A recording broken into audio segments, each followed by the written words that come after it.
Good evening everyone and welcome back once again for yet another round of the WCS GP3 Championship coming to you here live. We've got two races for you tonight from the street track in Montreal, the 6th round of the season. So we're creeping up on halfway already and the season has been coming thick and fast. So after the long straights and lots of drafting that we had at Monza, it's somewhat of a different track, some similarities, but certainly a little bit more tighter this time around, a few more corners to contend with around this Montreal racetrack, but it looks as though quite a few of the similar drivers that we had doing well at Monza are also doing well here.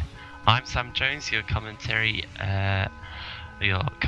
for today, and that's it actually, the commentators, but I'm also joined by Argo Tadare as well on the cameras, who's going to do an excellent job of providing all the action over the coming couple of hours of these two exciting races that we've got coming up for you. So we've already had qualifying then, that's all done and dusted, and we're actually into the warm-up session now.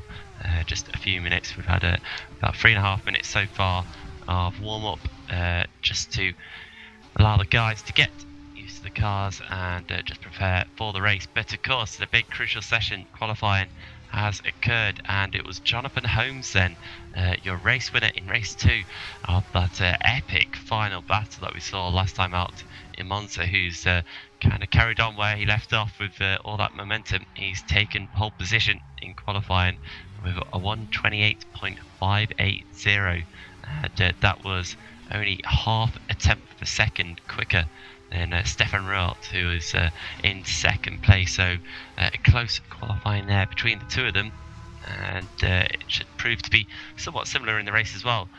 You have to go a bit further back to the third place driver Chris Shepherd, who was about 3/10 off the pole time in third place. So excellent qualifying by Chris Shepherd, and of course the important driver that we need to state as well is that Gilles Hoekstra. He managed to qualify in 6th place. Of course, your championship leader right now, Gilles, who seems to be on a string of second positions at the moment. In the last 3 races, he's managed to pick up second place, and that has really helped to kind of catapult him in the championship, just allow him to really start to breathe and edge the gap over Tobias Olsen, who's lying in second place at the moment, 25 points behind Gilles Hoekstra. So that's more than a race win between the two drivers. That means that no matter what happens in this first race here tonight, Gilles Hoekstra will continue to be the championship leader, but it could all change, of course, as we have 2 races to contend with. So anything could happen between the two of them, and Tobias Olsen, as he typically is, he's just a little bit further back, starting 9th place, about second off the pole position time set by Jonathan Holmes, but typically he does tend to qualify a bit further down the field, and usually is pretty efficient at making up the positions very early on in race 1. So we'll certainly be keeping an eye on him, an eye on Hoekstra as well, and of course an eye on Holmes and Rualt, who are starting on the front row of the grid. At the moment then, we have got 25 drivers in the session, so again another very strong turnout for tonight, and it's not a long track here, very tight and narrow as well, so I think it's going to get quite busy on the track, and the drivers going to have to really contend with this over 26 laps, which will be the distance of the first race. Of course, that will include a pit stop as well. The drivers will have to make 1 pit stop during the race. They can make more. They certainly, if they have damage or want to have a alternate strategy, but typically, well, always 1-stop strategy is the way to go in WCS in the GP3s. And of course, if you're new as well, just to remind those who maybe haven't seen this before, the drivers have to use 2 sets of tyres, a soft tyre marked by the yellow sidewall, and the harder tyre marked by the white sidewall. And Jonathan Holmes right now is going around the track on the harder of the 2 tyres, and as I say that, he jumps back to the pits. So thanks for that, Jono. But yeah, he's trying out those harder tyres. Daniel Brewer, who's quickest in the warm-up, currently with a 129.375. He's running round on the yellow sidewall tyres, so the softer tyres, and he's not done a bad job so far this season for Enterprise. He'll be hoping for more of the same today. And where is he starting? He's starting in 5th place, so on the same road with Woodkey Hoekstra, and not bad qualifying second for him either. Narrowly missed out on beating Antonio Hojanovic ahead of him.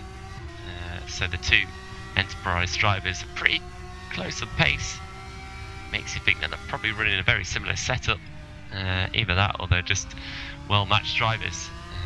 And we've seen that this season so far. Enterprise have been up there with both drivers when they have been, but typically they seem to have races where they have issues with both drivers at the same time, whether it's down to bad luck or just an incident or two, and that's what's just affecting them a little bit at the moment. But of course, Daniel Brewer has picked up a couple of wins so far this year, and he is one of plenty drivers who have managed to win in the GP3 league this season. Woodkey Hoekstra, Tobias Olsen, Jonathan Holmes, Sven de Vries, Stefan Ruart, Lars Brugman, Daniel Brewer, and Roy Schroten. So that's 8 drivers from the first 10 races to score a win. That shows how competitive it has been this season, and really it makes it extremely difficult indeed to try and predict who's going to win each of these races. So we'll certainly be glued to the screens for the next coming couple of races here at Montreal. It's going to be really exciting to see who could be the guy to pick up yet another win. So we've got about 45 seconds left in the session, as I just checked to see what's going on around about. The weather's looking good at the moment, which is nice to see, so we should be in for some good weather and some excellent racing here today as well. So the Enterprise guys have really got going in this session, this warm session. They've been quickest of all the drivers, and perhaps that's something to note for the race then. Have they got a setup more biased to the race pace, so we're going to see them really set the field alight in the opening couple of laps? Or will there be a bit of drama as well, because of course it's such a tight track around here, and many times in the past we've seen instances in the first couple of corners. Turn 1 is a very short distance away from the start line, so very much immediately all the cars are piling into the first corner on a relatively quick left-hander into a very slow hairpin right-hander of turn 2, and really that tends to bunch up the whole field. So expect to see a bit of drama and a bit of action going through there to begin with, and then after that we'll see what happens. And, that really is the intrigue of today. Who is going to be able to just survive the first lap and then just get down to business? Because we've seen so often this year that it seems to be a driver who's able to pull away at the start of the races, both in race 1 and race 2. As long as they don't make mistakes, then they can usually go on to win the race, and it just seems to be getting enough clearance between yourself and the car behind that really kind of just helps it along. Because as soon as two guys start battling, as we often see here in GP3, it just slows them down so much. And, we often see a long trail of cars in the first race, but often it's the second place driver who's battling it out with the guys behind, and that allows the leader to get away. And sometimes it comes back to them. Of course, in Monza, that truly was the first race. That truly was the race that no one wants to win. We had incidents aplenty all over the top 3 or 4 drivers, all kind of threw it away a little bit.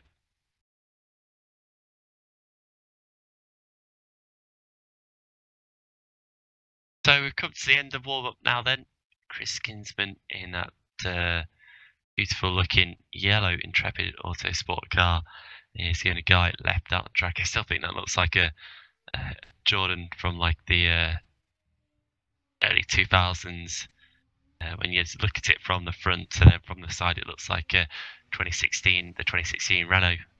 So definitely a few inspirations there, but a cracking looking car, and certainly one of plenty great looking cars in the league this season.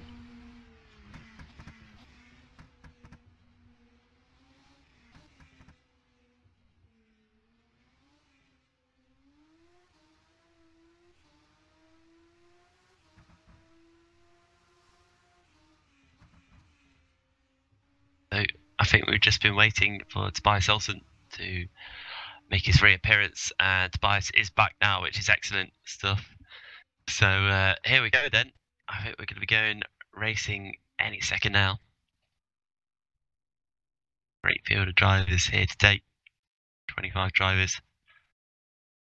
Unfortunately, for the first time this season, Sven de Vries, and that's expected now. It's expected that de Vries will no longer be participating as a driver in GP3 elsewhere. So it's a shame he will be missed, but that gives someone else a chance to get into the cameras and do something crazy, as Sven typically does. So all the drivers are popping onto the grid now, as we have now gone to the race session. So finally we can get race 1 underway, and it's just a minute here for the drivers to make their way to the grid.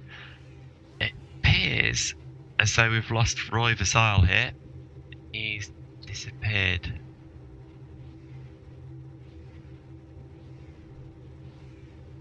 And that's quite problematic as well, because Vasile is the admin here today as well. So probably would be a good idea if he was in here for the session and for the race as well.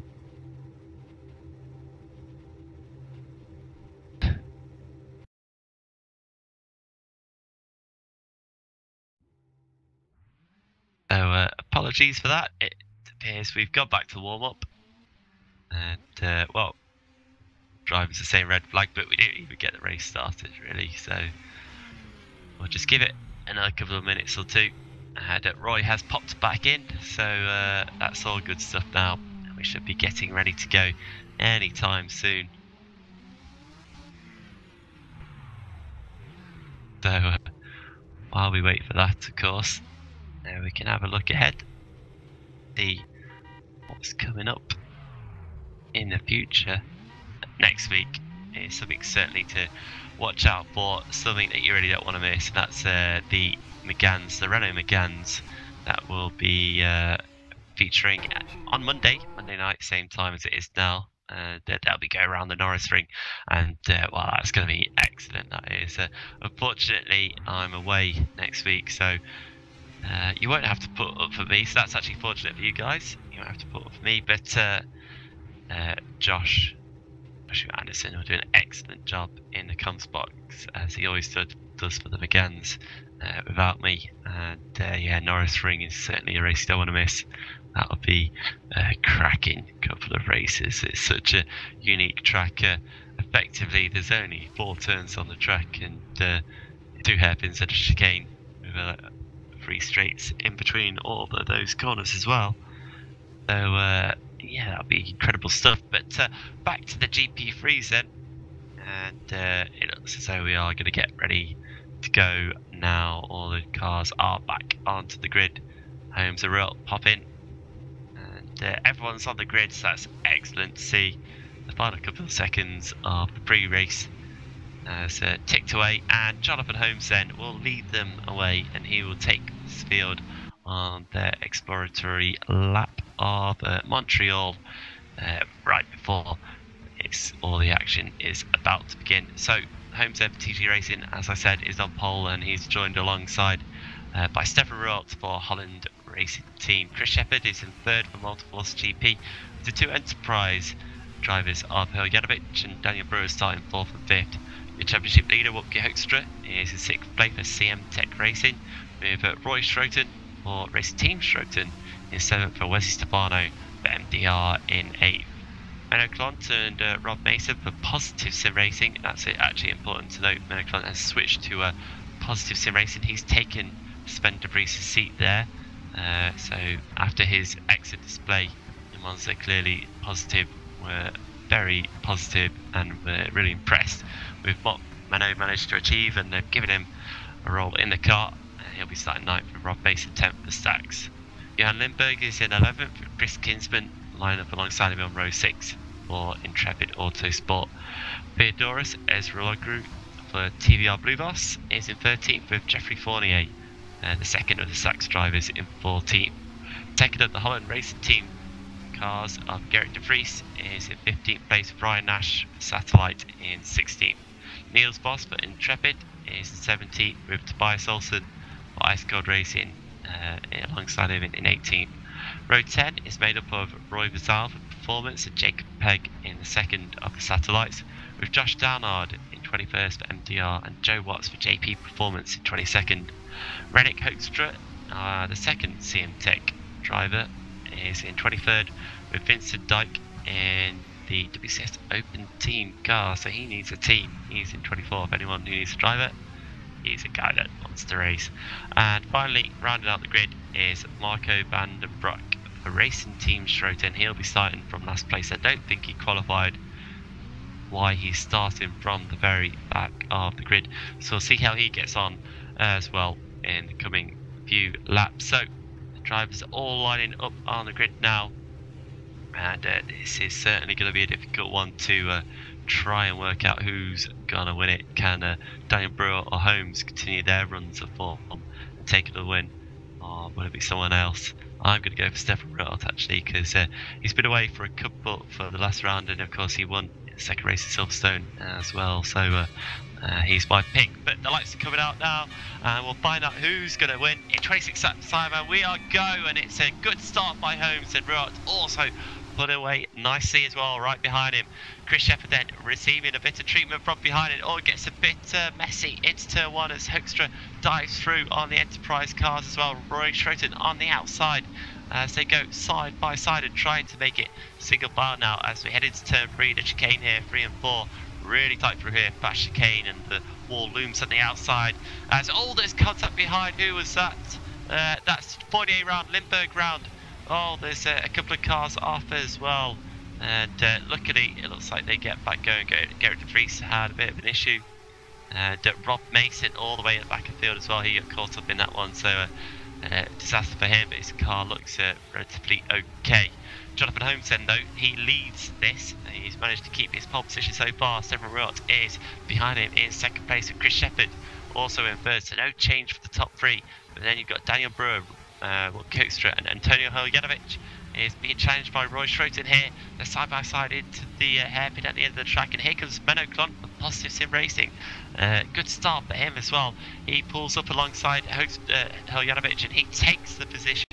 Now moves straight away to the outside of Roy Schroten here, and he's going to try and pick up 7th place here.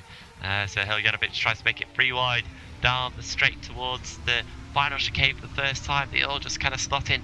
Klont has to cut the chicane there. He couldn't quite turn into the corner. And we'll see there if he does give up the position or not. I think not. Tobias also just clips Wesley Stefano into the first turn there. That was a bit too close, and he actually goes around the outside of Stefano, but there's contact between the two. Stefano gets pinched down, but they both get away without spinning. And Klont has retained 7th place then. But up front, Jonathan Holmes still leading. Rott's right behind him though, right in his gearbox in second, and Chris Shepherd is keeping close to them as well. Daniel Brewer is coming along nicely, so good start by Brewer, picking up a position.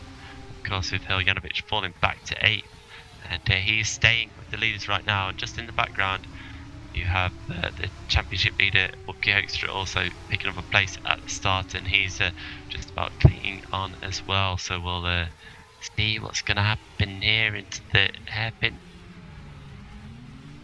And it looks like we're all just staying where they are at the moment, but all relatively close here between Hoekstra and Schroten. 5th to 6th place, there's a bit of a gap, about 2-second gap between the two.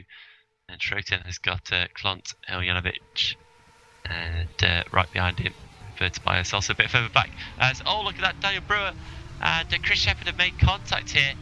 they've got around at the final chicane, and oh, there's more contact at the final chicane. Oh, that's a car off. Who's that? Hiljanovic has flipped over the wall, and he's in the pits. He's flipped into the pits. He's upside down in the pits, and well, gets himself sorted out. And there's more carnage at the final chicane. There's cars piling up all over the place.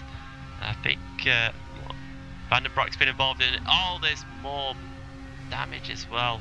This is not going well at all. Both of the Schroten team racing cars are involved. Rennick Hoekstra also, and Roy Schroten's actually pulled off to the side of the grid, and he's actually retired now. So disaster for Schroten, and it's all gone wrong at the final chicane there. That looks like it was triggered by Brewer just getting into the side of who was it? Who did he get into the side of? I've forgotten now. Oh, Chris Shepherd, of course. And it spun Shepherd around, and yeah, it all kind of triggered from there. So not good to see, and that's taken out a couple of good drivers, at least knocked them down the field. In the case of Shepherd. So that means that now it's pretty much a two-horse race right now between Holmes and Rualt. First and second, Rualt's right behind Holmes, and it appears that Holmes is struggling a little bit with straight line speed because Rualt is much faster than him down the straight. Pulls up. Is he going to have a go into the final chicane? No, not quite close enough. You can actually hear on board with Rualt that he's just hitting the limiter as well, right at the end of the straight. So he's right on his limit with the gearing. But down into turn one, though, it looks like he's going to have a chance this time around. He's got his nose poked up the inside. Really cuts the corner through one. Trying to set up a better line through two. And this is mighty close between these two guys as it currently stands. And well, Holmes doesn't want to be messing around too much with Rualt here, otherwise he'll be losing time. Drivers behind as well that have really spread out a little bit after Brewer and Shepherd had to come in together, triggered that pile up at the final chicane.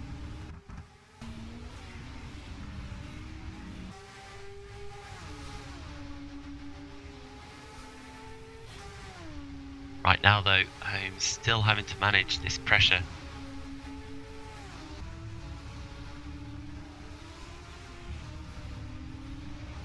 Rualt's getting fairly close, but seems to be quite close enough in the braking zones to make the difference. But certainly down straight, Holmes is struggling here, and that's prevented him from pulling away. So he might have a bit of trouble overtaking if he needs to today. But right now he's not worrying about that. He's just worrying about keeping Rualt right behind him. They head down to the final chicane once again. No change that, but further back then. Looks like Tobias Olsen and Menoclons side by side for 5th place here. John tries to go around the outside of Olsen and gets the job done, so he takes 5th place. Moving back up the field. He slots his positive sim racing car in, but Olsen fights it back now. He goes to the outside of Clont into one. And there's a bit of contact between the two, and both of them spin round pretty much in sync there. And Stefano and Shepherd go through. And Clont gets back going again, but he's just ahead of Olsen, and that was very nice spinning between the two of them, but something that neither driver wanted. Got them both a couple of positions here and quite a bit of time as well, and that means that now Olsen has his teammate Johan Lindberg behind him in 9th place as well. So further ahead, Chris Shepherd then up the inside of Stefano at turn 7, coming out turn 7, and a bit of an unorthodox place to get the position, but he's done it, and he takes over. And 5th place, recovering of course after that incident at the final chicane. Chris Kinsman then, he's retired, DNF for him, so he's our second retiree of the race after Roy Schroten as well. And that leaves us to 23 drivers in the field. Yeah, down to complete lap 5 then. Jonathan Holmes still ahead of Rualt, but just can't shake him off. The gap remains fairly stable between the two of them, around half a second or less. Been all race, but still they're both pulling away from the field here. Quicker than Hoekstra.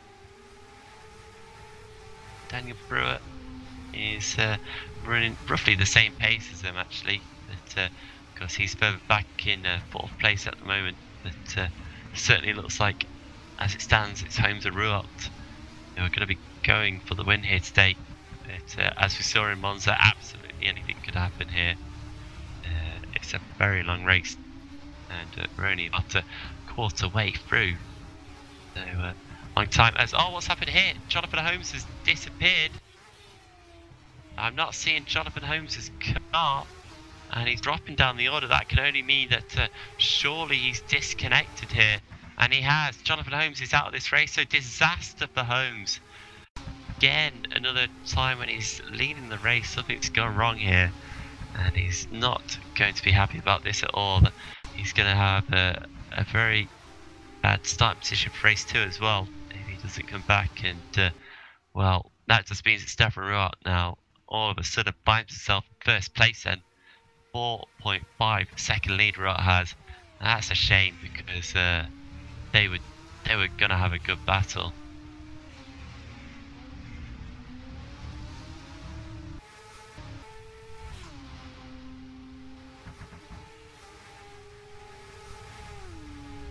And yep, just confirmation then. Just got confirmation that Jonathan Holmes has had issues with his internet, and that's caused him to disconnect, and that is a real disaster for Holmes. So that means that Ruart, then this is his race to lose really now, isn't it? He's got such a commanding lead, and he's got a clear track ahead of him. He can just drive on and push for all he can. Hoekstra still losing a bit of time to Ruart then, and starting to fall into the clutches of Daniel Brewer, who's been promoted to third as Josh Downard there retires. So that's the fourth driver to retire now. They're really dropping away today, so he retires from the race. But yeah, Hoekstra coming under increasing pressure from Brewer, who himself lost time, of course, after that incident with Shepherd. But he's onto the back of Hoekstra now, and down straight then towards the final chicane. Brewer's got a good chance here. He's got a good slipstream, and Hoekstra knows it. Hoekstra's gone defensive straight away. He knows what's going to happen here. So Brewer goes to the outside, then a wheel to wheel, and really squeezing tight there. Hoekstra to Brewer. Brewer just slides in around the outside. Nice clean line through the chicane, and takes that second position away. Looked really good there. Really nicely done, that move. And Hoekstra has a go back into one, just pokes his nose around the outside. Brewer just too strong on the brakes right now, a bit loose on the acceleration there. Get a bit excited on the accelerator pedal. He's away, and I'd expect to see Brewer now try and close up on Ruart. He's running similar times, but I think Claire could probably go a little bit faster than Ruart. So he's got 6 seconds to make up though, because during that battling they lost quite a bit of time to Brewer and Hoekstra. So really they're going to have to work away here to try and close this gap, and at least try and make it a bit of a race for the lead here. Just looking through the field then, and it appears that the majority of the field are on the soft compound tyre. You have to go all the way back to Marco van den Broek down in 16th place before you get to a driver on the harder compound tyre. So yeah, I think everyone's got the same idea in terms of strategy today, well, the majority of the field. And I haven't noticed this, I've certainly missed this, but Antonio Hajanovic, of course, he made an unscheduled pit stop after flipping over the wall into the pits. We've never quite seen anything like that before, but of course he pitted and switched onto the harder compound tyre, so he's down in 19th at the moment, over a minute behind the leader, but at least he's made his one pit stop. He's just got a long way to go with these tyres, as Theodoros Ezroglu has made a mistake at the final chicane there, and he drops out of the top 10. That's a shame for him, because he was doing a very good job, but just got it wrong, just got to put it round at the chicane, and positions lost. So shame for him. He's competed in one round so far this season, back in Spa, And didn't pick up any points there, but he'll be hoping to pick up some points today. And doing alright at the moment. He's still in an opportunity to get some points. He needs to not make those kind of mistakes, and he'll be fine.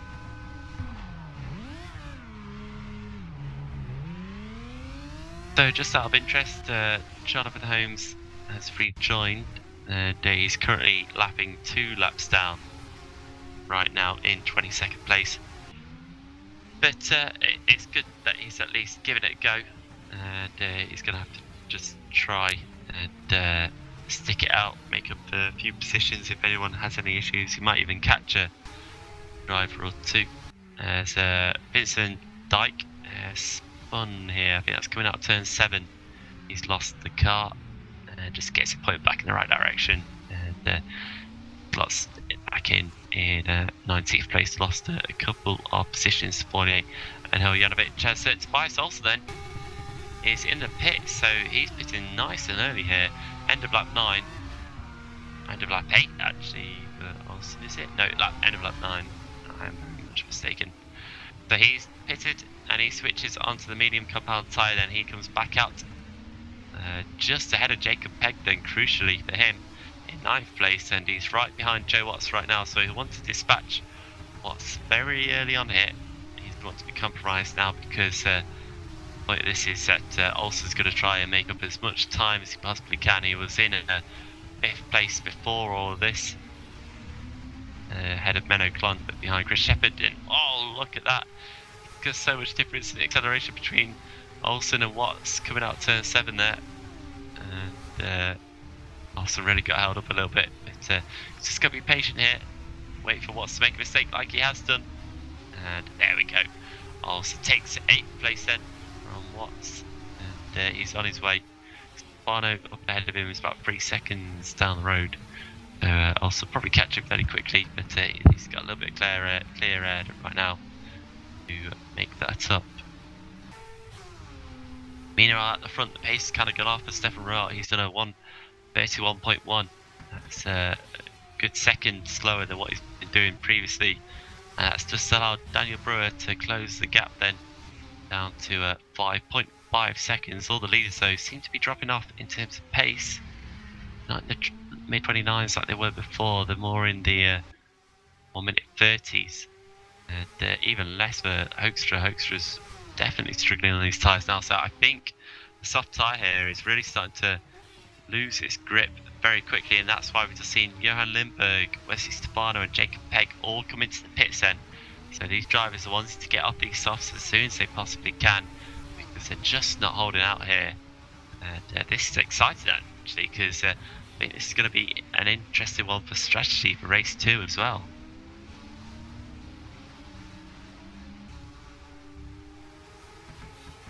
Drivers have popped back out. Lindberg in 10th, Stefano in 11th, and Jacob Pegg is in 13th place as Lindberg and Watson go.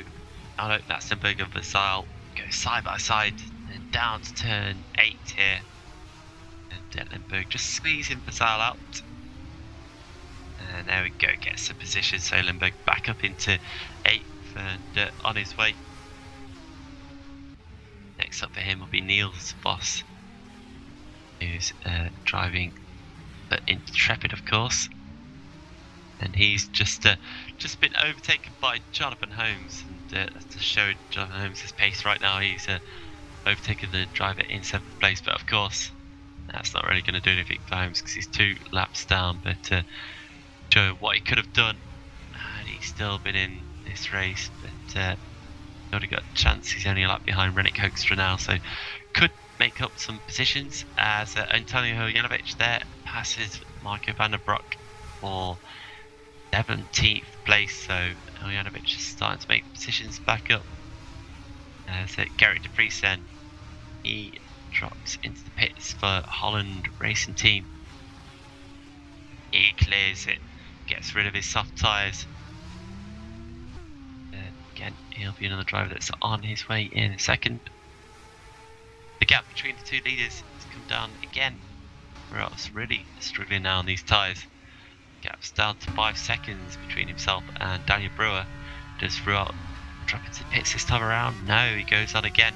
So he's at least going to do half the race distance here on the soft tyres. Daniel Brewer also carries on.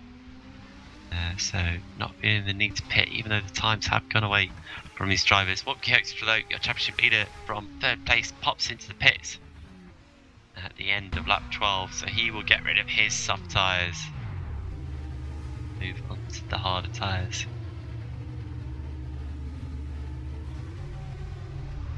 Menno Klont also coming in for Positive Sim Racing. Will make his one and only pit stop, and Hoekstra then pops back out onto the track. And yeah, in a clear 4th, really. Very quiet around Hoekstra right now. He's about 6 or 7 seconds ahead of Ice Olsen, who comes out alongside Menno Klont. So actually, Olsen's lost out a little bit there. Maybe in traffic, that's where he lost the time, because Klont's come out ahead of him. But I think Klont's made a mistake here, because what I'm seeing here is Klont is on the soft tyres again. So I think he's got his strategy all wrong. And Klont's going to have to make another pit stop. So disaster for Klont. Unless this is some kind of bug or I don't know, but certainly looking like he's on the wrong compound tyre.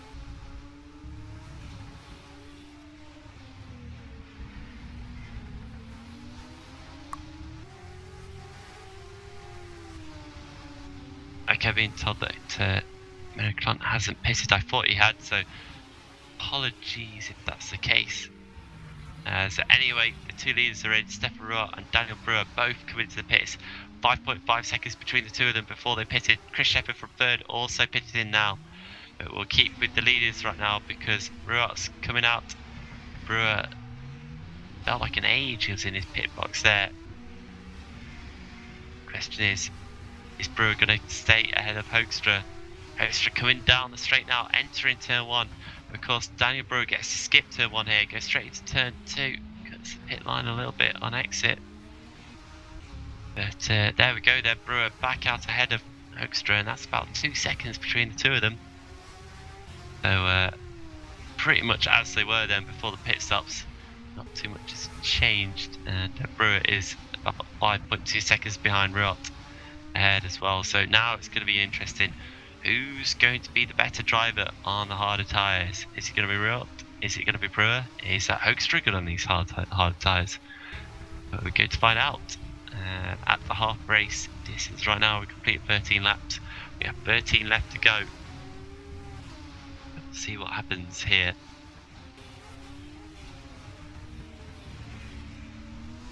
Chris Shepherd then, just to update you on him, he came back out for Multiforce GP in 4th place. So nice work there by Chris Shepherd in the pits.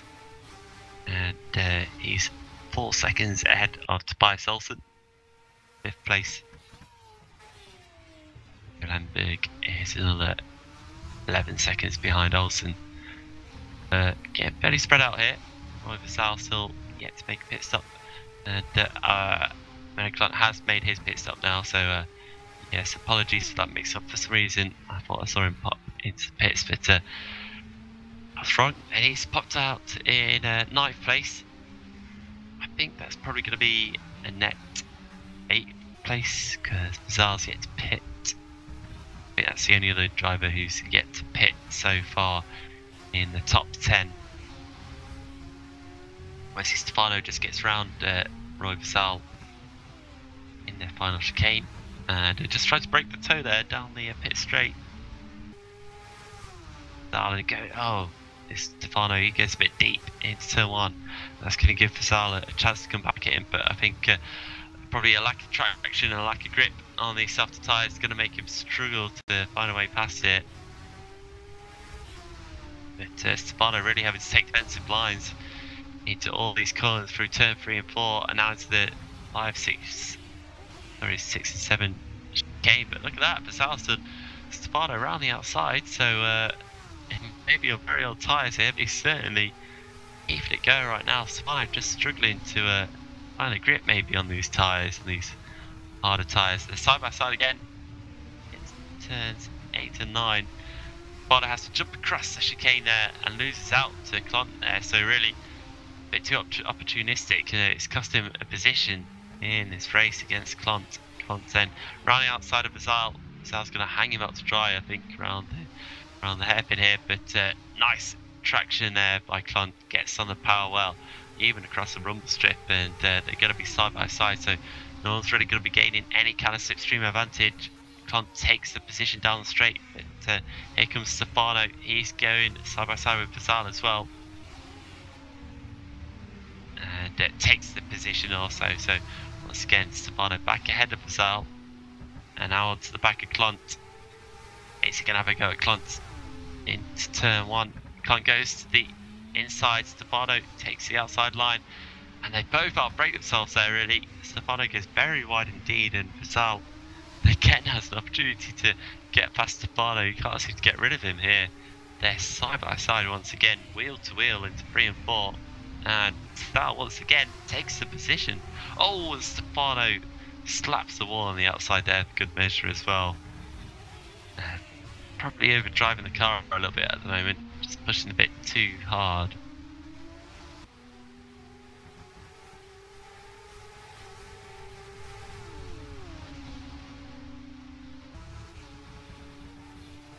So still with this battle for 7th, 8th and 9th, Clont, Bazal and Stefano. And Bazal looking very good here, actually.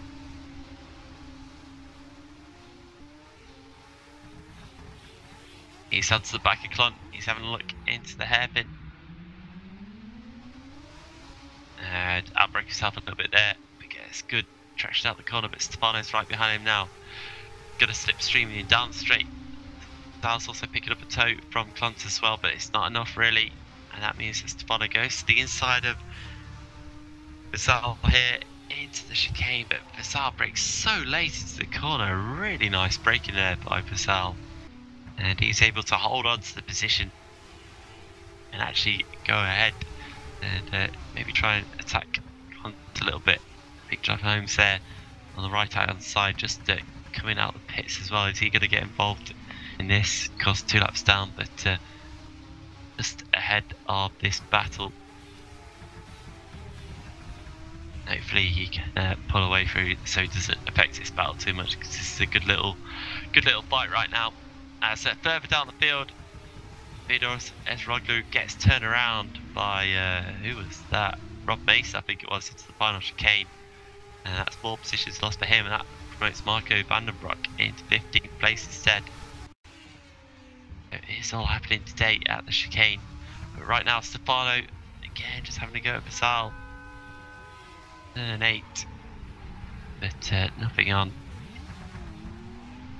Clont though seems to have been able to pull away from this little battle a little bit. Through the hairpin now, Stefano gets a good line and a good exit as well. But I think Bazal's probably a little bit too far ahead this time around. Or is he? Because here comes Stefano actually pretty quickly here. I don't think Bazal's even going to defend this one. So Stefano to the right hand side of Bazal. Oh, there's a bit of contact there. Oh, a bit of contact into the corner, but Bazal takes the pits anyway, and he's gonna finally come off these soft tyres. So incredibly long stint by Bazal. Good job by him. See where he comes out. Niels Voss across the pit straight, so he's gonna take 9th place at least. Jeffrey Fournier also across the pit straight into 10th. Big Peg and Antonio Hiljanovic through as well. It's going to be close actually between Dahl and Hiljanovic as Bazal comes back out of the pits. They're side by side out of the corner, but Hiljanovic just gets it as he had the inside line. So he moves into 12th, but of course he pitted so early on in the race after flipping over the pit wall that it's going to be interesting to see if these harder tyres for him can hold out, or if he's going to struggle in the remaining laps. Yeah.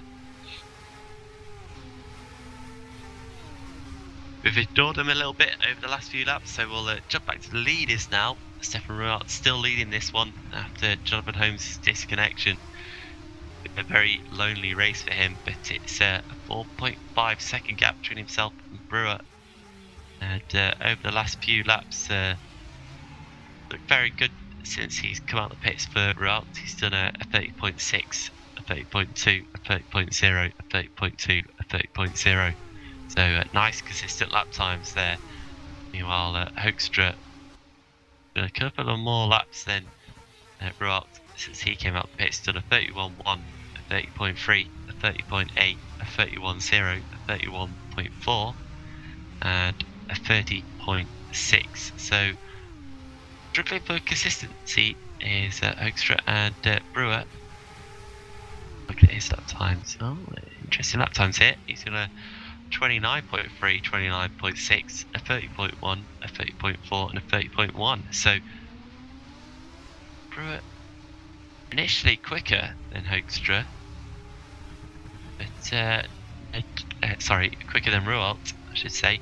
But they're kind of matching each other now. Two drivers, very similar lap times here. So not much change between the two. So once again, Rualt continuing his patterns of doing either 30.0 or 30.2 by doing a 30.2. So I don't know if he's trying to do something amazing with his lap times. He's going to print it out, put it on his wall. Whereas Daniel Brewer does a 30.1. So there's hardly anything between the two drivers here. And that's just keeping the gap at 4.5 seconds. Rualt though had to get past someone there. Who was that? He lapped it. It was Ryan Nash in 17th place. So everyone up to Eric De Vries on the lead lap, and then after him, everyone's a lap down. So yeah, Rualt would have lost a bit of time, but Brewer's going to have to go through the same kind of traffic any second. He's also got actually got two cars between himself and Rualt. He's got Theodoros Roglu as well.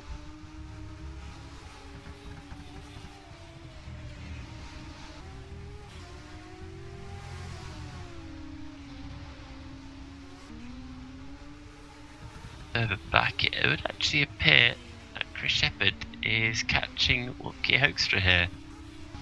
So Hoekstra, who's in the high 1 minute 30s, being caught. Chris Shepherd has done some good lap times, some lap times in the 29s. This has come out of the pits, but a bit of a scruffy lap last time around. Passed him about a second, but barring that, he's been on very good pace here. A pace that Hoekstra doesn't seem to be able to manage. He's back into it now with a 30.1. And yeah, that's a full half second quicker than Hoekstra ahead. The gap between the two is down to 1.4 seconds, though Shepherd needs to avoid doing that coming out of turn 2. Just lit the rear tyres up so much. I actually thought he had spun it there. He just got so sideways, but somehow caught it. Greatly held there. Just lost a bit of time though, but I'm sure he can make it up if he just calms it down a little bit. Back Johan Lindberg gets passed by Jonathan Holmes, but of course Holmes, as we've been saying, is 2 laps down, so that's not for position, that's just for, I don't know, Jonathan Holmes' enjoyment, I guess. About the only thing you can really do when you're 2 laps down is try and drive as well as you can. Meanwhile, further back, it looks like a battle has been resumed. Menno Clont and Wesley Stefano are locking horns once again now that Basal has pitted. Stefano is all over the back of Clont here. And certainly this battle for 7th looks like one of the closer battles on track right now. Niels Voss also starting to come under pressure for 9th from Fournier as well. And Dahl has got past Jacob Pegg and Hiljanovic as well, so he's starting to make his way back through the field of cars that passed him when he came in for his pit stop. Of course, he's on much fresher tyres, so they're going to really be able to push these tyres to their limit with only a few laps left remaining in this race. We've just completed lap 21 of 26. So nearly at the end already. It's gone by quite quickly, hasn't it, today? Hasn't quite been exciting at the front as we hoped, but well, that's all thanks to Holmes' internet. But Rutt, nonetheless, is doing a good job at the moment. Just coming under a little bit more pressure here. He's got a couple of cars to get past. Got Rob Mason next to a lap as Neil's boss pits then. So yeah, boss hadn't pitted actually. I hadn't noticed that one. Oh yes, he had. He pitted on lap 12. So I can only assume he's made a mistake here with his fuel, and he's had to take another pit stop. So that's a shame for him really. He was in the top 10 in 9th place before all of that, but back out the pits he comes as Rob Mason also comes into the pits.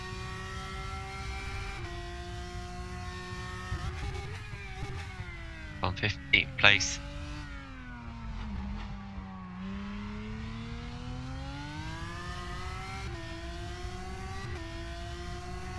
And it wasn't too long ago that he pitted either, so not quite sure what's going on there. Seems a bit of an odd strategy really to make 2 pit stops. I can only assume that it was a mistake more than anything. It got the fuel wrong or something like that.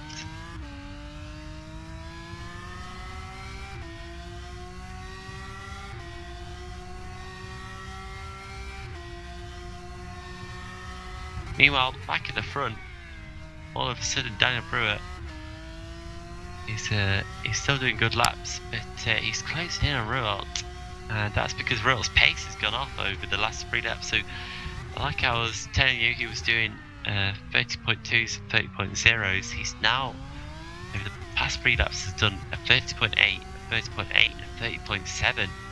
So, has he used up his tyres too much too early?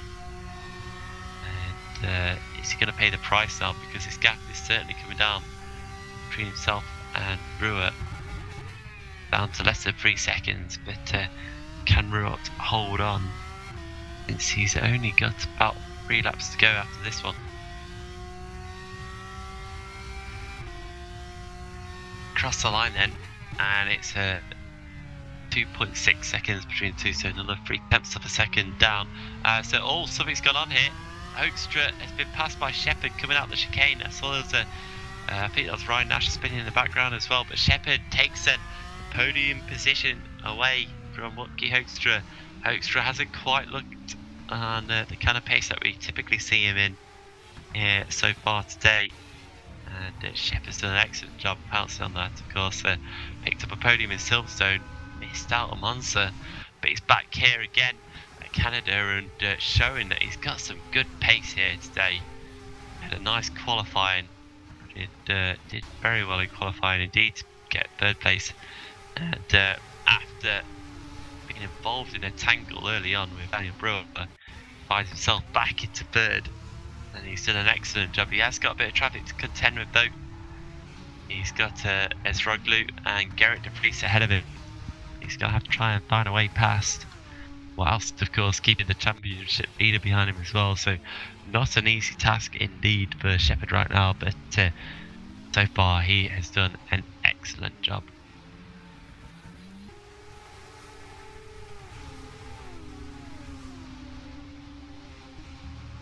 So coming to the end of lap 24, let's see what happens this time around in terms of the gap between the leaders, and it's stayed pretty stable this time around.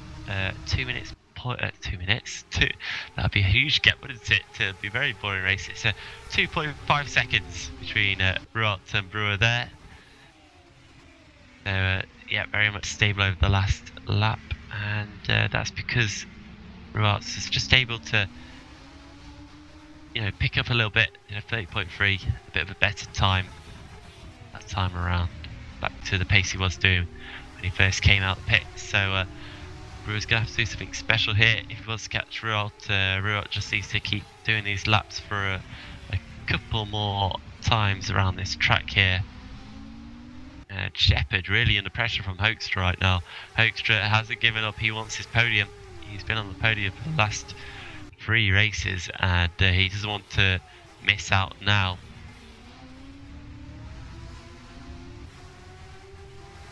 Further back as Stefano's fallen behind Clont as well, so looks like the battle between those two has ended. And Bazal has caught Fournier as well, so expect to see a little battle at the end between those two.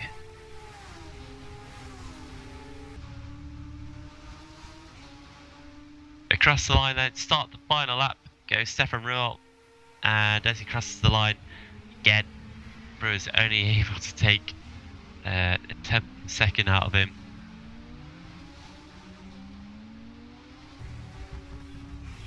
So it looks like it could be all done and dusted here.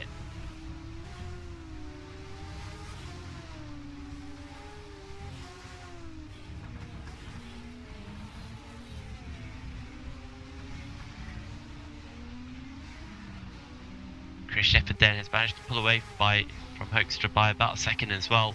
So I think that one could be sorted out also.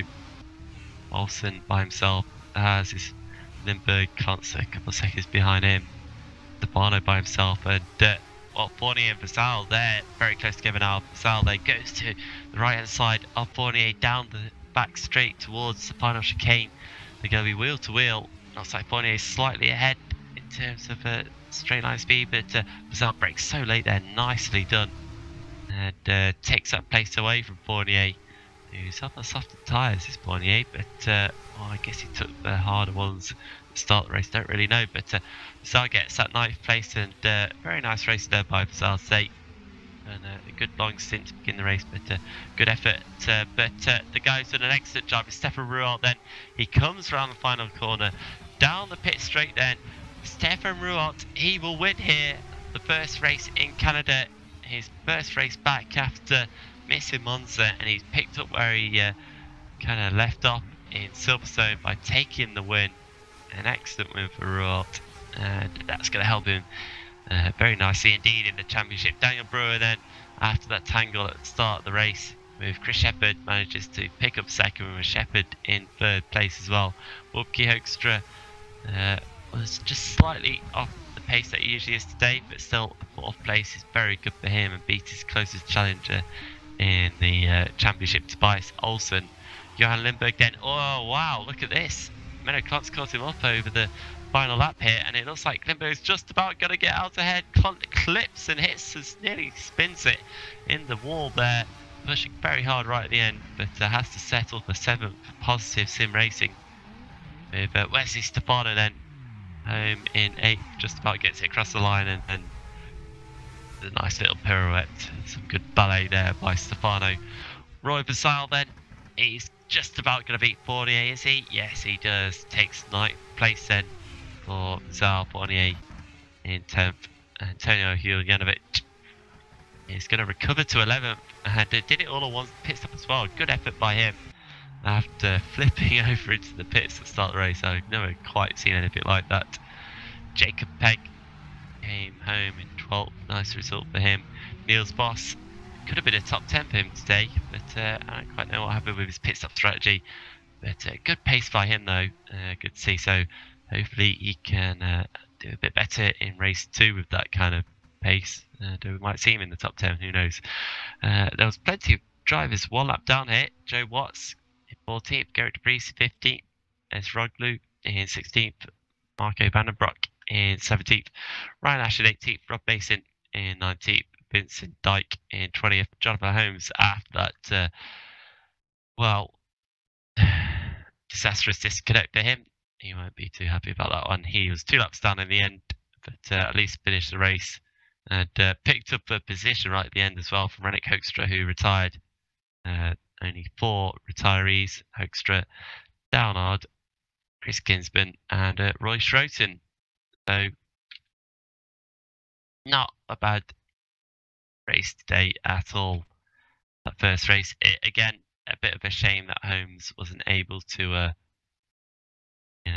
not disconnect, not have a decent internet, not pay for decent internet.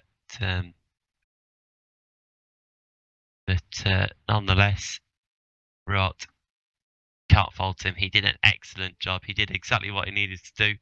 In the end, it was close between himself and Brewer, but maybe Ruot does start to take it easy. I don't know. But Ruot taking the win then. That's his 2nd win of the season. Holmes and Brewer are the only other drivers who've managed to cross the finish line in 1st place after that. So big result there for Stefan Rort, and that'll get him ahead of Sven de Vries, who's of course not racing anymore, ahead of Holmes as well. So Rort should be moving up into third place in the championship with that. So that's not bad, considering he missed a round at Monza. That, of course, will be his dropped round in this series as well. But yeah, great job by him. Dale Brewer as well, that second place. Not bad. In the last 4 races he's competed in, he's picked up 2 wins and a second place. So showing he's got real pace here. Shame he can't quite attend all the races, but after a bit of a slow start to the season, it's really going to be good for him and Enterprise, and that's just getting him close to the top 5 as well. So he'll be pleased with that one. And then of course Chris Shepherd, who another driver missed out on Monza, but getting an excellent result here today. Another podium position for him, his second of the season, and really his pace has certainly come on quite a bit from the first few rounds.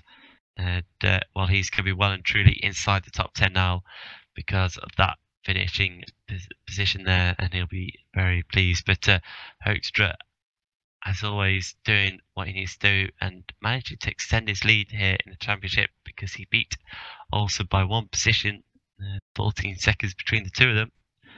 But the points are what matters here. So great stuff in that first race. And well, we'll have a little bit of a break now, and we'll see what happens in race 2. I think race 2 will be 13 laps long. I could be wrong. It could be 12 laps, but who knows? Let's say 13 laps. It's usually roughly around half race distance of race 1 is race 2. So that means that these drivers don't need to pit in race 2, and instead be a sprint for the win.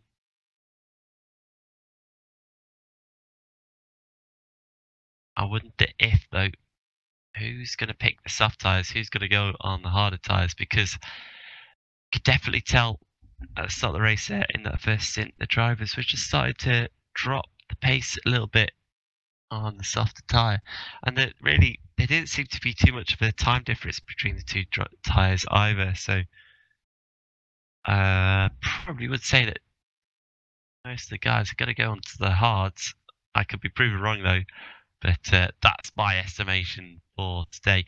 And well, who knows, because of course I predicted that Stefan Rort would win this one, and I'm going to be big-headed here, and I'm just going to say that I got that one spot on there. So I must know something. I probably don't sound like it. Sound more like a clueless commentator rather than anything, but well, I'm happy with that. I got a prediction right. I'll take that one. Rort did his job for me. Very pleased with that. So Christmas card in the post for Stefan Rort this year from me. Very pleased to pick that one out. So we're going to have a bit of a warm-up now, a 5-minute warm-up session then for the drivers, just to maybe go out on track if they want to. And one guy that's not messing around is Stefan Rort, a race winner from race 1, and he's decided that he's going to pop back out on the track. So, well, there's no rest for him. He wants to be back out there straight away. I thought after having like that in the first race, sitting in the lead for such a long time and having to fend off a late race charge by Daniel Brewer, you'd think you'd want to have a rest, maybe step away from the screen and just go sit down for a bit to get your breath back, get your heartbeat lower down. But Rort's gone straight back out on track, and he's just well, maybe testing something new on his setup. Maybe he wasn't quite happy with something. That's why you know, his pace did drop off a little bit. The end of both his first and second stints, that could be critical for him in race 2. Of course, he'll be starting from 10th place in race 2 when we reversed the top 10 on the grid. Everyone else from 11th down to hopefully 25, if everyone returns, will remain in the positions that they finished in race 2. So that means that Jeffrey Fournier then will be taking pole position for race 2 here. He's definitely going to be pleased with that one. Well, what has Fournier been doing so far this season? Not the best seasons for Fournier. I think he's got excellent amount of pace. He's turned up at every round, which is great to see. So hats off to him for that. But yeah, perhaps just hoping for a few more points here, because he's only had a best result of 8th, and that was at the very first race of the season. But when he does finish, he finishes in points. And when he doesn't finish, which has been quite a lot, he's had 6 DNFs. I think he's been a bit unlucky this year, and I think it started from the back of the grid a few times as well, which never helps in a race.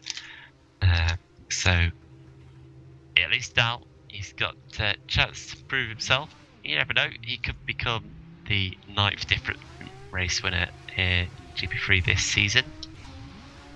We'll have to wait and see.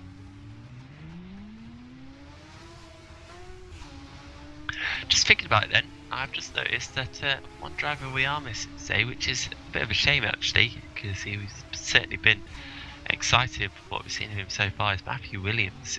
And you remember he debuted in GP3 last time out for Holland Racing Team, but unfortunately not here today. I don't know if he's plans to do more of the season or if it was just a one-off for him, but yeah, a shame for him.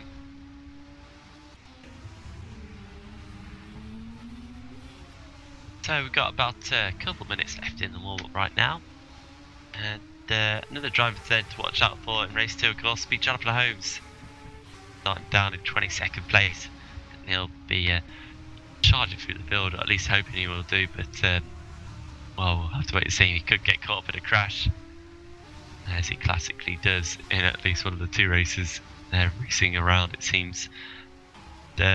Well, interesting for him, he's getting new internet in a couple of weeks' time, so maybe he's already been on the phone in that first race whilst he was driving along, cancelling his current deal and going somewhere else instead. But yeah, certainly not a happy bunny at all.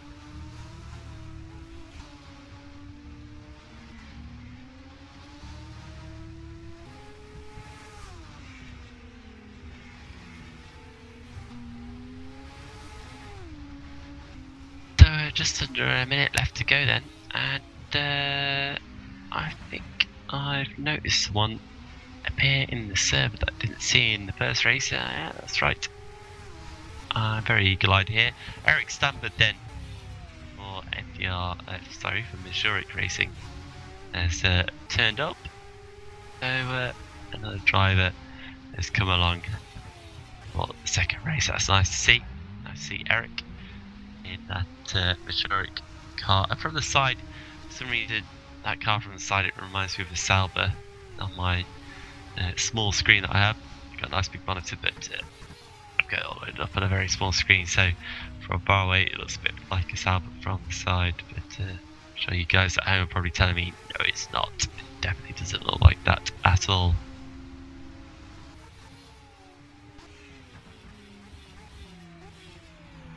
Yep, good to have Eric back. He's turned up for every round so far.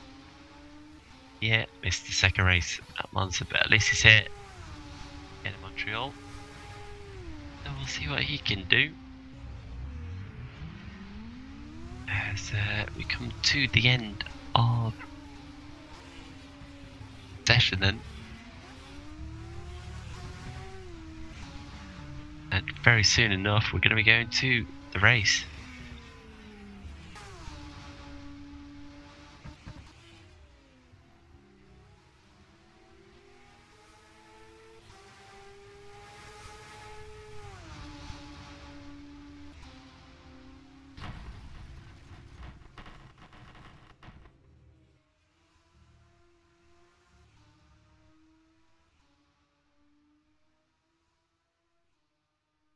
So come to the end of the session, and Jonathan Holmes then tops the warm-up before race 2, sets 1 lap time, and goes quickest with a 1:29.1. But, well, that's not going to mean much, is it? Right now.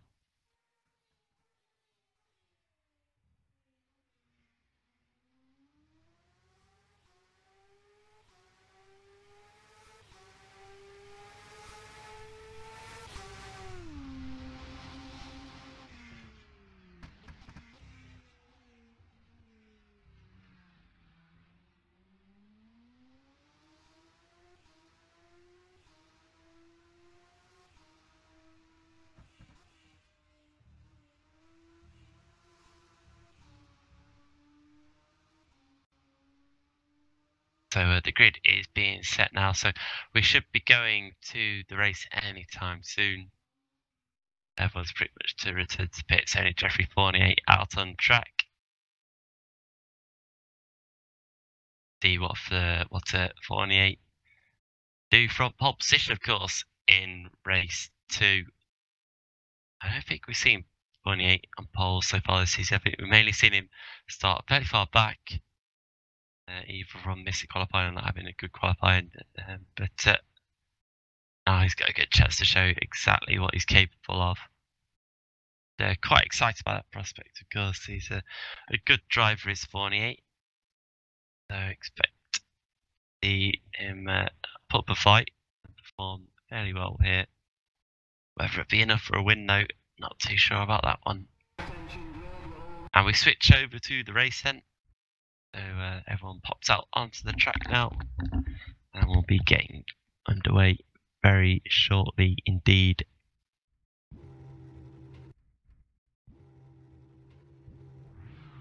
Of course, this is second race of the 6th round, and then next time out, to the next race, it'll be the 7th round of the season, and that will be the halfway point of the season, because it's a 13 round season, so already we'll be hitting halfway. So definitely it's crunch time now for some of these drivers if they want to mount a title challenge.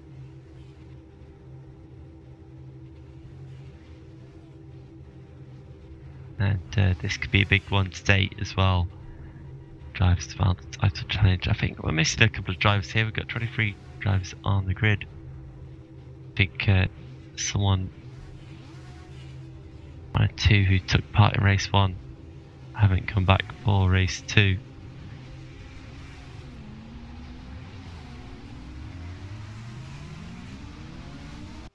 I can't think who it is because from my records I can see everyone up to the top 18 and up there in race 1. But nonetheless, Jeffrey Fournier is leading the field round right now. He takes pole position then after finishing 10th in race 1 for Stacks Racing, and alongside him is a guy who did an excellent job with an alternate strategy in race 1, that's Roy Bazal. Wesley Stefano is in 3rd for MDR, with Benno Klunt in 4th for Positive Sim Racing. The 2 Ice Coals make up row 3 with Johan Lindberg and Tobias Olsen. Then Whoopke Hoekstra starts in 7th for CM Tech, with Chris Shepherd in 8th for Multiforce GP. Daniel Brewer for Enterprise starts alongside your race 1 winner Stefan Ruhr in 10th. Antonio Hujanovic, the 2nd Enterprise driver, hoping for a better race this time around, hoping that he doesn't go flying into the pits over the pit wall in 11th place. Jacob Peck is in 12th for Satellite Racing, with Niels Boss in 13th for Intrepid. Joe Watts is in 14th for JP Performance, with Gerrit de Vries in 15th for Holland Racing Team. Theodoros Ezroglu is in 16th for TBR Blue Boss, with Marco van den Broek 17th for 2nd of the race team Stroton Cars. Ryan Nash, I've seen the same driver there. Ryan Nash in 18th, then Fast Satellite Racing with Rob Mason 19th for Stacks. Izzy Dyke is in 20th, and Jonathan Holmes then with TG Racing. What can he do all the way back from 21st? Remember, he's got very good pace here, so watch out for him. Rennick Hoekstra is in 22nd for CM Tech Racing, with Eric Stanford in 23rd for Majoric. So the drivers coming around onto the grid. Let's have a sneaky check on the tyres. So I could tell you that everyone up to Stefan Ruhr in 10th place on the softer tyres, but Ruel's gone for the harder tyre here, so interesting. Maybe he is worried about tyres going off at the end of the race of these 13 laps. Most of the guys on the field are starting the softs. Michael Vandenbroek starting for the pit lane on the hard tyres. And that's it actually, so only Ruelt and Vandenbroek on the hards then. So all the drivers are on the grid then. Who can win it this time around? I'm going to go for Tobias Olsen here actually from 6th. I'm going to pick him as my winner for the race. I think it's going to come from a little bit further back today. But we'll find out in 30 laps time. Here we go then, race 2 in Canada.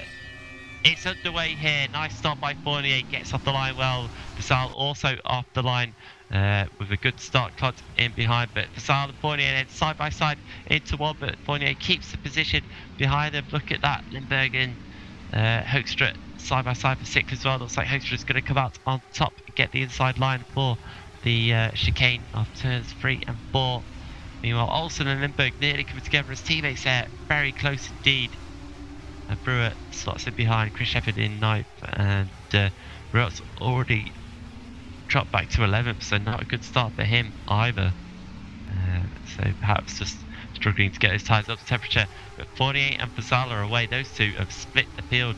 They've escaped the field already here, second ahead of Clont in 3rd, who's come under a lot of pressure from Stefano, and Hoekstra up into 4th, who's side by side with Olsen here. A bit of contact between the two of them coming out of turn 9 there. But just about gets away with it as Stefano having to defend from Hoekstra, who tries to go around the outside of the hairpin. And Olsen on his inside took a very tight line there, lost himself a bit of momentum, and just has to slot back in behind. So down the back straight then towards the final chicane, and Fournier will lead at the end of lap 1 with Vassal in 2nd, Clont in 3rd, and Hoekstra does take 4th place then. So Hoekstra moving up the field quickly, and he needs to do that really. He needs to keep in touch with the top 3. He doesn't have any chance of winning this race. Olsen also tried to follow him through. Dives in very late into turn 1 and completely misses the corner. Pops back out on track as Stefano tries to pitch him down. Bit of contact between the two of them. And Brewer is going to try taking advantage of that. But Stefano goes defensive into 3 and holds off, but spins it in 3 and loses it in the wall. And well, he's not happy about that. Instant rage quit. Backs out to the pits and not pleased with himself at all after that mistake. And so that is yep, Stefano out of this one. Meanwhile, Jonathan Holmes is already up into 11th place, so he's taken 10 positions in the first lap and a half, just passing Niels Boss, and ahead is Stefan Ruel. So great start by Holmes. Let's see if he can carry it on. Meanwhile, Wopke Hoekstra to the outside of Clont just completely misses his braking into the hairpin and shoots well off. Luckily it's not gravel there anymore, it's just an easy boring tarmac runoff that doesn't give anything to driver skill at all. And Hoekstra is straight back on it then to the outside of Clont, got a good slingshot after going that wide and tries to go around the outside. He's got the inside for the second part of the chicane. Oh, there's contact between the two and Clont goes round then. Clont is round at the chicane. He pops back out to the track and all the drivers just try to miss him. I think they have done. And Clont's all the way back into 11th then, so disaster for Clont. And Hoekstra's actually dropped down then. He lost momentum as well. He's behind Olsen now. So Olsen's into 3rd and Hoekstra's all over the place right now. Daniel Brewer up his inside on the right of him and passes him into turns 3 and 4. So he takes 4th place here. So Hoekstra got a bit messy in the final chicane there. It's cost him 2 positions. And well, you'd have to say, of the drivers who are likely to chase down Fournier and Vassal in the lead, Olsen is the guy in pole position right now. But will he be able to sit? Just going to have to wait and see and find out. Hoekstra though keeping on to the back of Brewer, starting to make up for that scruffy lap last time around. As oh, look at that, Hiljanovic into the wall, very hard there, coming out of turn 9. And he loses a gaggle of positions down to 13th. So a race that's gone bad for him again here. and that promotes well, Ruot up into 7th, but Jonathan Holmes into 8th place now. So Holmes' strong start continues as he tries to catch up with the guys ahead. Meanwhile, Olsen and Brewer side by side for 3rd place here. Olsen just manages to hold off Brewer. Brewer gets really loose coming out the final chicane. Hits the wall, the champions wall, but gets away with it. And then here comes Hoekstra then. 2 is outside. It's going to be who could be the last of the late breakers into turn 1. Hoekstra managed to try to hold it, and look at that, Brewer just well, shut the door on him there, squeezed him out. That could have been more of an instant than it was, but well, both drivers survived, and that's the main thing really.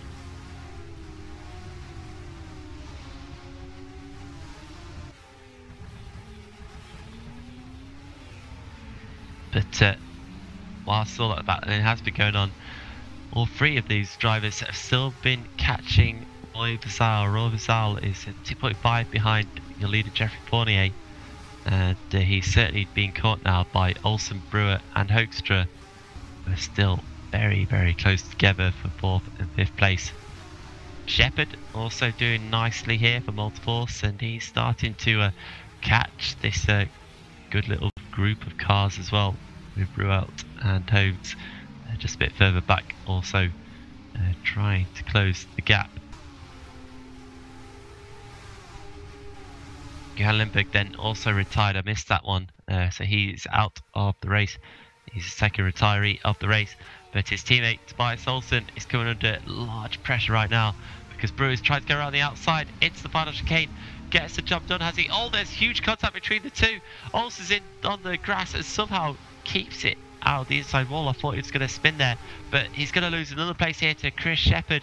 Shepherd takes that position from Olsen.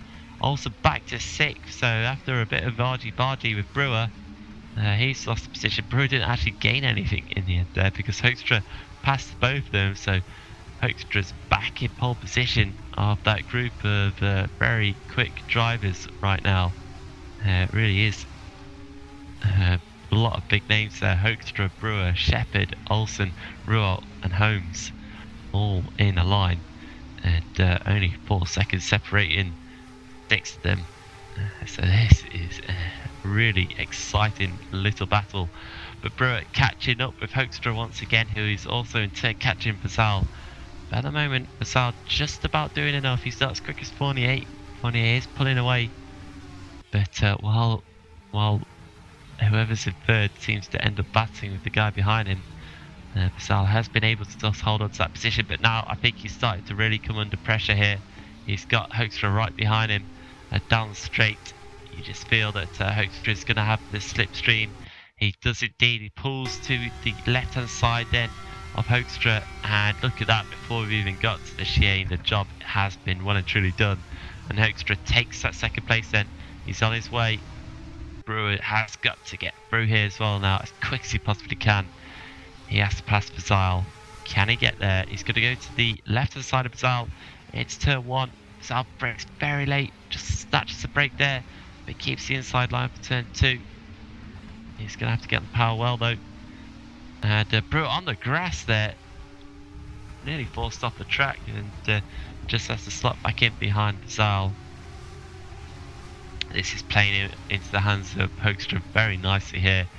He's been able to pull away from this battle for 3rd already, and I'm sure he's already got his sights set. Jeffrey Fournier in 1st place.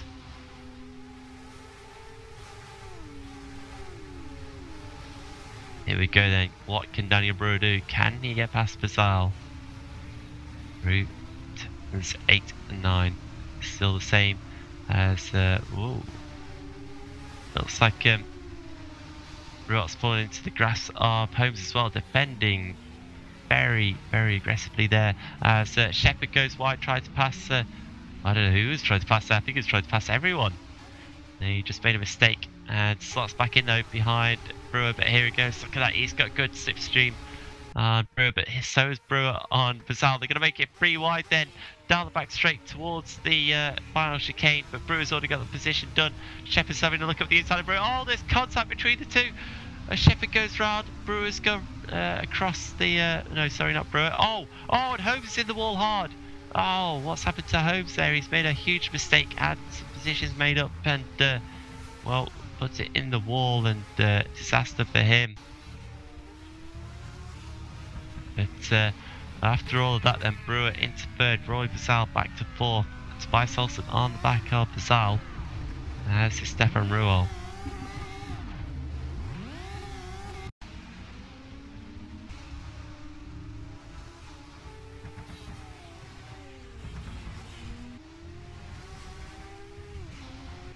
So now Brewer has been unleashed. He's going to try and track down Hoekstra and Fournier ahead of him.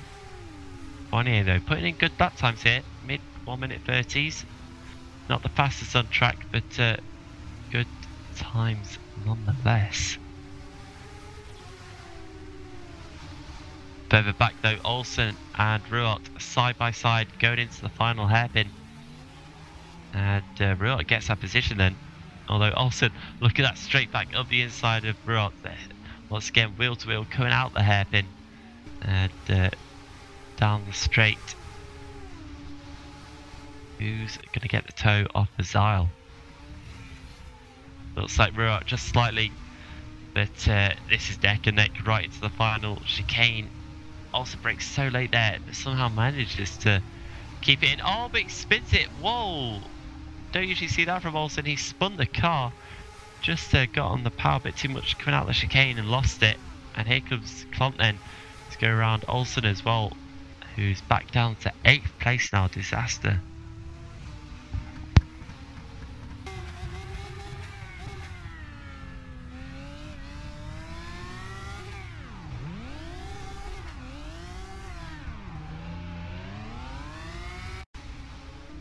Meanwhile, further back up front, Fournier actually managed to pull out a bit more of a gap here over Hoekstra in the previous lap.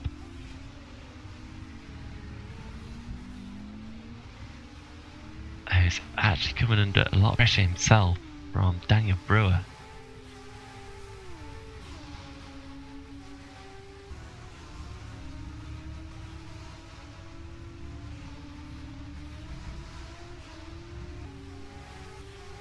Further back for Roy Basal, also holding on to 4th.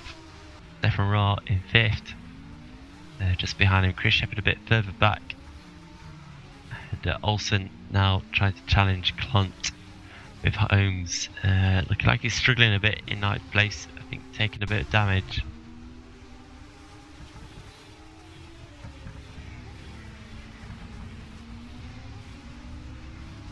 So here we go for 2nd place then. Brewer right onto the back of Hoekstra. He's going to pop out, try and go around the outside of 1, get the inside for 2, and wheel to wheel. And Hoekstra's just tried to push Brewer away there, closing the gap, but Brewer's having none of it right there. And it takes a position, and Hoekstra goes off the track as well, coming out of 2. He won't be happy about that one, as what's happened to Basal here.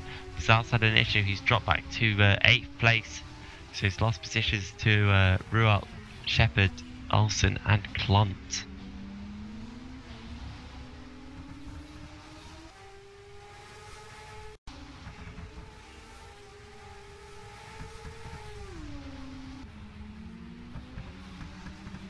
Jeffrey Fournier still leading here though, but he had a bad lap last time around. He did 1:31.5. Just struggled a bit there. Maybe made a mistake. Don't think the tyre's going off yet, but Daniel Brewer, look at his lap times. Last 2 laps he's done on 1:29.8. That is quick. It's very, very quick indeed. Much quicker than Hoekstra, and you can already see he's pulled out a second between himself and Hoekstra after passing him at the start of lap 9 here. I think now it's going to be a case of, can Jeffrey Fournier hold on to this lead for another few more laps? Got this lap 10, 11, 12 and 13 left to go. So only 4 laps for Fournier to be able to hold on. But Brewer is catching him really quickly. A bit of a slow lap that time around by Brewer, 30.4, but Fournier again in the low 31s. So that's another second lost. Fournier perhaps feeling these tyres go off now. Really starting to struggle.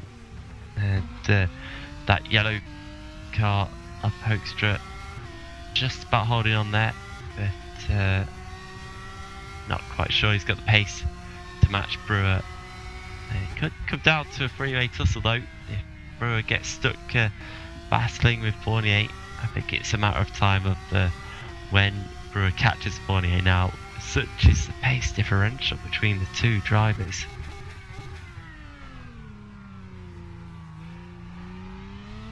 I think we've had an issue here for Menno Klont. He's down in 12th, so missed that one. He's dropped back. And, well, that's just promoted a couple of other drivers.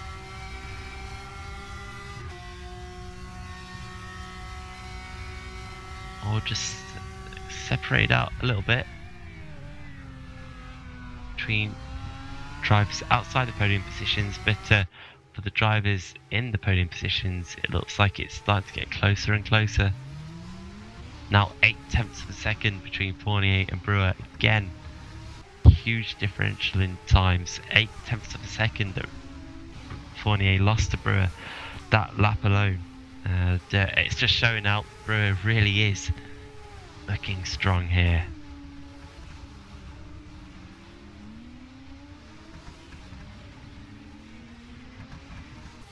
Three laps left to go then. Can Fournier hold on?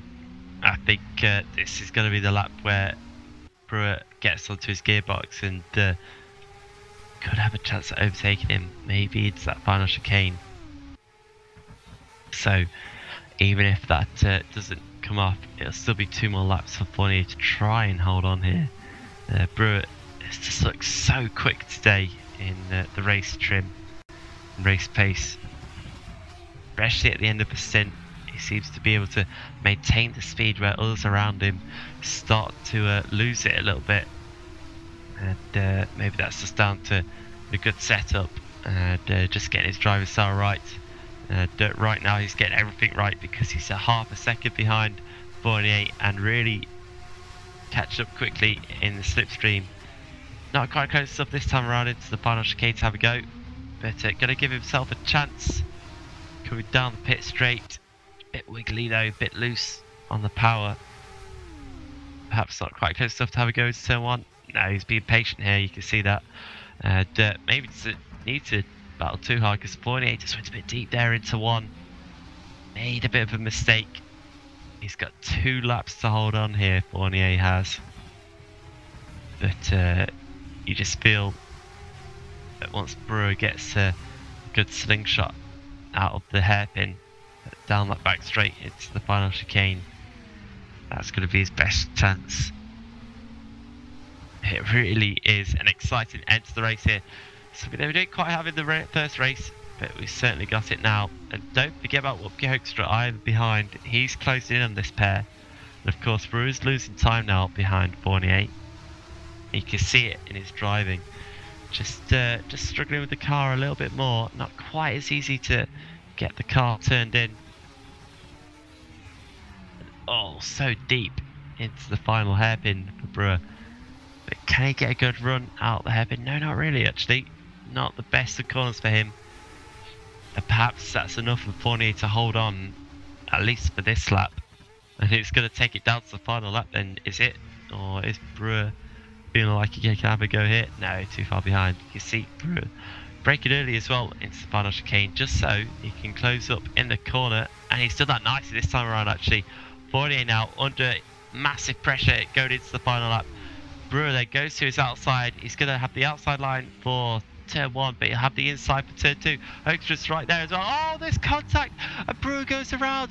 Contact between himself and Fournier, and Brewer has lost it here. He's sat in the middle of the track. He's got back going, but he's losing a ton of time here. Ruart's gone past, and where is Chris Shepherd? Here he comes then. Not quite close enough to take that position, but that is a disaster for Brewer. Fournier kind of turned in on him. It's hard to call. I can't exactly decide whose fault it was at the moment, but well, that's one guy out the equation for the race win then. The only other guy then is Wupke Hoekstra. His teammate is just ahead of these two, Is he going to factor into this? Extra poor line through turns 8 to 9. That's given Fournier a bit of a gap into the hairpin. What does Rennick Hoekstra do? He gets out of the way nicely there. And Hoekstra just dives in too hard into the final hairpin as well. Yeah, not the best of lines there. And that could be enough for Fournier then. Can Fournier hold on for the race win? He's just got to go down the back straight here and take the final chicane as he has done on the previous 12 occasions then. So he turns in nice and early, fairly pedestrian across the chicane actually. He's going to come up to the line. Here comes Hoekstra actually. Can Hoekstra get him at the line? He's so close but not quite close enough. And Jeffrey Fournier then takes the win in race 2 here. From pole position, held on to it. A bit of controversy there with Dan Brewer right at the end. Brewer's not happy at all. Straight to the garage after that. Royalt in 3rd place though. Picks up a good podium after a win in race 1. So very strong round for Royalt. He should be pleased with himself there. Brewer then in 4th place. Chris Shepherd in 5th. One of many drivers with lots of adventures in that second race. Tobias Olsen in 6th place.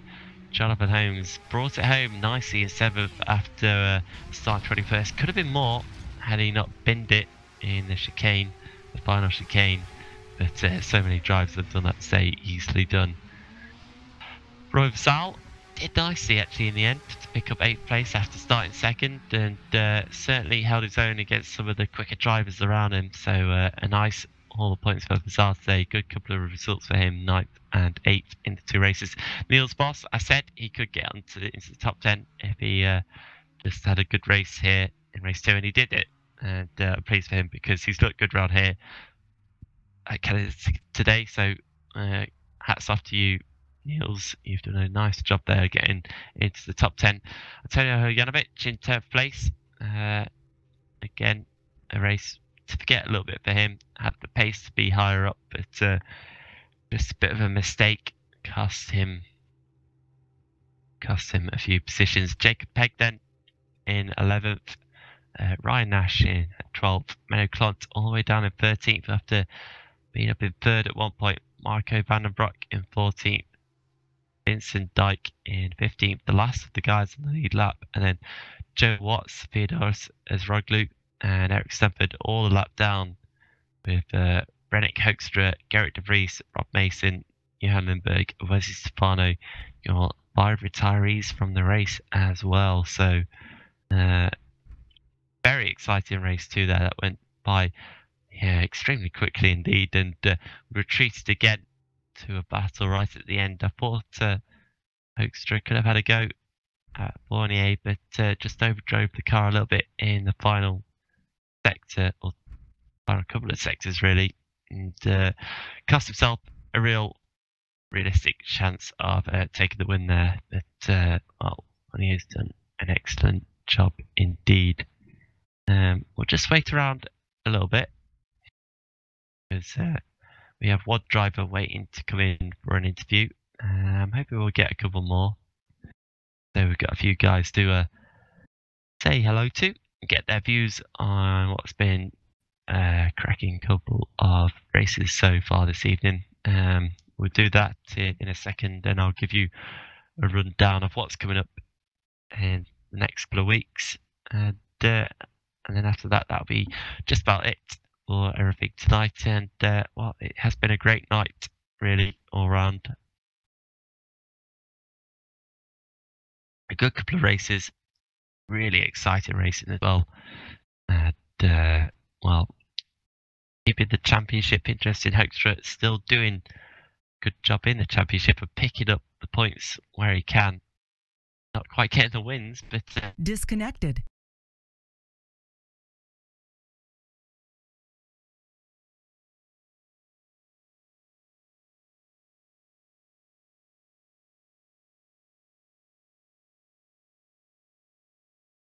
Connected. Channel we'll switched. see if it comes back in. Okay, I think we're back here with the broadcast. Apologies for that. If Margo could just confirm that we are still live and everyone can still hear me. that'll be good to know indeed.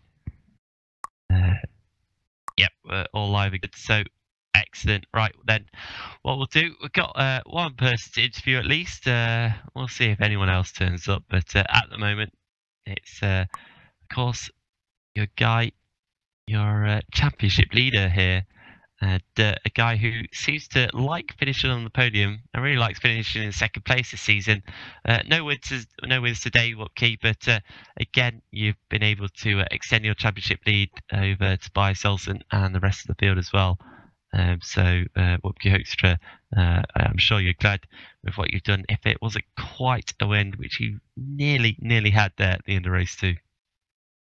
Yeah, of course, the win would have been great, but I guess I have to be happy with the results. I didn't have any pace at all, so yeah, really happy with the results, especially considering all my opponents like Olsen Holmes and Ruo.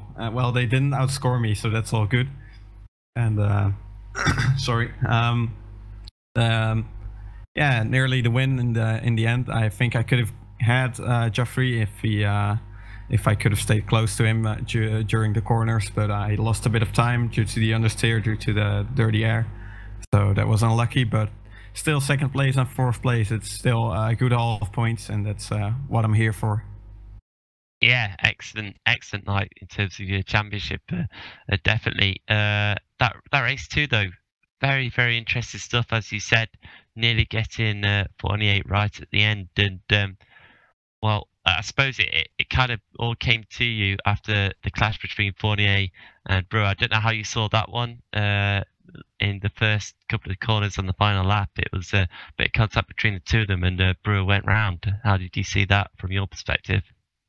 Yeah, I was quite close behind him, and I saw that Brewer was going to make a move, so I braked early because I knew something might happen, you know. Of course, it's always possible that incident happened, and that's what happened. And I was able to avoid him. I had to go around the outside, so I lost a bit of time. But I closed up to Fournier quite easily. I don't know whose fault it was. I guess it was just a bit of bad luck that Brewer, he brakes a bit late, in my opinion, in the first corner. So he went a bit wide, and then, well, they just came into contact because they had two completely different lines. So it's kind of hard to say. I guess it's a racing incident, but if someone reports it, then we'll certainly look at it in the disciplinary committee. Yeah, I'm sure they will. Well, always good to see at least something happening after the race, just to make sure everything's nice, fair, and clean. And well, it looked like a couple of fairly clean races for you. I think you had a couple of adventures and stuff like that, but still a good haul of points as well. But is it bothering you that you haven't been able to pick up your second win of the season yet?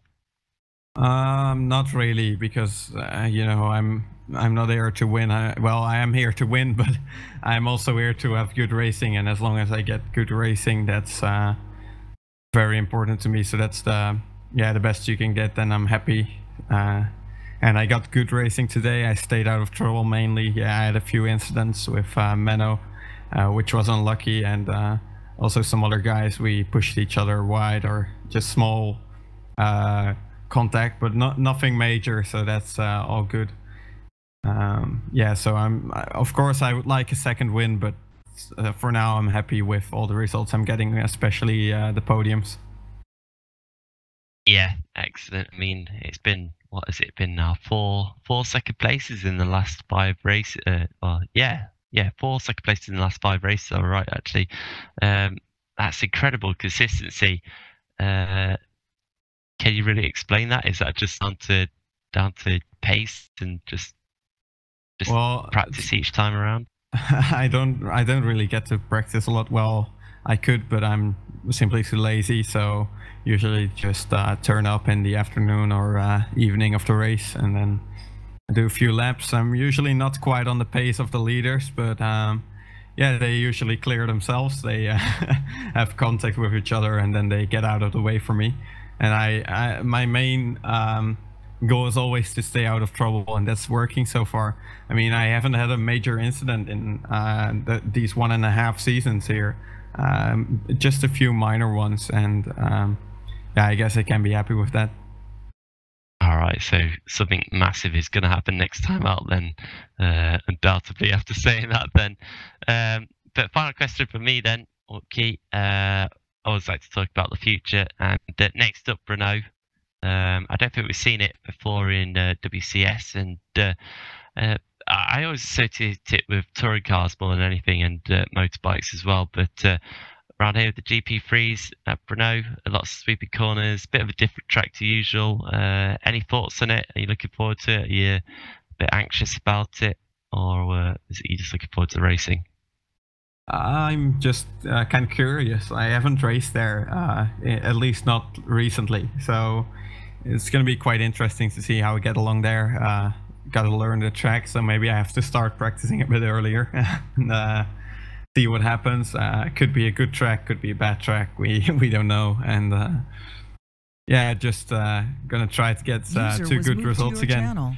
And let's hope I can stay out of trouble once again, and not something big is gonna happen next time. I hope not. Well, maybe a win, that would be something big, but other than that, let's hope nothing major happens. Yeah, for you, let's hope. Definitely hope for a win for the next time around for the championship. I think everyone else was something a little bit different. But Keith, thank you very much for coming along, and thanks for the slightly extended interview. I thought you were going to be the guy that I would be talking to today, but thank you for coming along. Good job on your results once again, and see you in a couple of weeks' time. No problem. See you soon. Excellent. Right. We do left your have channel. someone else to interview here today. I thought it was only going to be one, but we've got another guy. And we actually have a race winner as well, so that's good, because always want to interview someone who manages to take the checkered flag first. Of course, that is your race one winner, Stefan Rualt. And well, Stefan, it's been an excellent couple of races here for you today, actually. A good haul of points in the championship as well. But yeah, that first race, you looked very, very strong indeed. Yeah, the first race was actually I was fighting with Jono for the first couple of laps, and then he got disconnected, or I don't know actually what happened, but we were in a close fight, and then the sector 2, in the first corner of sector 2, I just saw him disappear, which was really unfortunate. I was looking forward to the fight with him in that race, and after that I just tried to manage my tires and stay in front. I had a pretty big gap to Daniel. And then after the pit stop, he was closing in a bit. I had a bit of trouble with the back markers, and then he got a bit close. And then on the last lap, I don't know if you guys saw, I think it was Watts. He actually flew in front of me. He bounced off the walls and flew in front of me, and had to brake in the middle of the straight and then avoid him. Luckily, it just cost me a second or so, but still managed to win. Ah, right, it explains it. Yes, in the end, only just about, well, less than a second actually ahead of Brewer at the end of it. So no, I didn't see that one. I don't know if we caught it on the broadcast, but that's actually interesting stuff to know. In terms of race 2, though, interesting stuff for you, because you started on the harder tyre, the white sidewall tyre, where pretty much everyone else in the field started on the yellow sidewall softer tyre. So any reason for that? Was it due to just struggling with pace maybe a little bit at the end of your stints in race 1? Yeah, I think I didn't practice on the hard tire. I first drove them in race 1, and it felt good. I thought 13 laps, I think I can do well on the hard tires, but I think if I look back, it was probably the wrong decision. I struggled the first couple of laps with grip, where for example, Brewer, he managed to pick up some places already in the first couple of laps. I think because I chose the hard tires, I couldn't do that, so I think it was a bad choice. But in the end, the consistency was there for race 2. And yeah, I don't know if you saw on the broadcast, but sometimes it felt kind of like Mario Kart. I was driving behind someone, and then I think they put a little bit too much the foot down, and they spun around because of the wheel spin. I think I had it like 3 or 4 times in that race, so kind of felt like Mario Kart, where maybe I threw a banana or something and then they spun. Yeah, well, I did notice that you were certainly picking them up in one way or the other, and yeah, great result actually in race 2. Do you think then that perhaps if you gone on the soft that you could have challenged for the win in the end in race 2? Yeah, in race 2 it's always difficult because it so much depends on track position, especially after the first couple of laps. And I think on softs I could have gotten more positions, and then it would have been easier to stay close to the leaders in the first half of the race. After lap 6 or 7, I was already 5 seconds behind, and I think the gap stayed like that. It's just too hard to catch them, and I think something happened between Brewer and Fournier, and then I saw Brewer spawn in the first corner, and I could take the podium. So that was nice for me, not so nice for Brewer, but I was happy with that. Yeah, excellent stuff, and well, a great haul of points as well for you in the championship as well. And looking ahead, then, of course, you've moved up a little bit in the championship. I think you're now 3rd in the championship actually, and closing in on Olsen as well. Brno track, are you going to be there for Brno? I know you missed Monza last time out. So will you be back, and are you looking forward to that track? I haven't driven on Brno before, so it's going to be interesting, but for sure looking forward to it. And see what we can do. I mean, 3rd in the championship now, you said. It's actually pretty nice. I managed to win Silverstone and then missed Monza, like you said, because of holidays. But now I'm back, and I'm gonna for sure try to be there every race. Excellent. Oh, that's good to see. And certainly with the pace that you've got, it's good to see you actually for every race, because certainly spice it up at the front as well. Another big name to go along with it. But Stefan, thank you very much for coming along, and congratulations again on your win in race 1. It was a fantastic result, and see you in a couple of weeks' time. Thank you, Sam. Cheers. It's great then. So that's pretty much all we've got time for today then here in Montreal, but of course we will be back, as I said, in a couple of weeks' time at Brno for the next round, the 7th round, the halfway stage in the GP3 series. So again, it's a Wednesday night on the 13th of September, and check that one out. I'll be commentating there once again, so hopefully you can come and join me for that. That'll be an excellent night's worth of racing, and certainly the championship is really hotting up now, so in really critical rounds right now. But before that, of course, we have the McGanns at Norris Ring, an excellent track, excellent racing, gonna be crazy all the way through. I'm gonna try and catch it from the sunny beach in Turkey. It'll probably be dark at that time of night when it's on, because it's on next Monday, the 4th of September. Unfortunately, like I said, I won't be there for it, but don't worry, you'll be in the capable hands of Joshua Anderson in the comms box, who will do an excellent job like he always does. So definitely tune in for that one. That's quite a unique track, and it should create some great racing over the couple of races that we'll have there at the Norris Ring. But for now, that's pretty much all we've got time for. I want to say thank you very much to Argo there, who's done a wonderful job again, showing his camera skills and bringing you all the pictures for this GP3 round. We couldn't do it without you, Argo, so very much grateful indeed. And say thanks to the drivers, all you guys for watching at home, the guys set up the race and run it all as well tonight. Brilliant stuff once again, and it's great to be here as usual, getting to see all this wonderful action here in WCS. But for now, I'm Sam Jones, and I will catch you in a couple of weeks' time at Brno. Goodbye.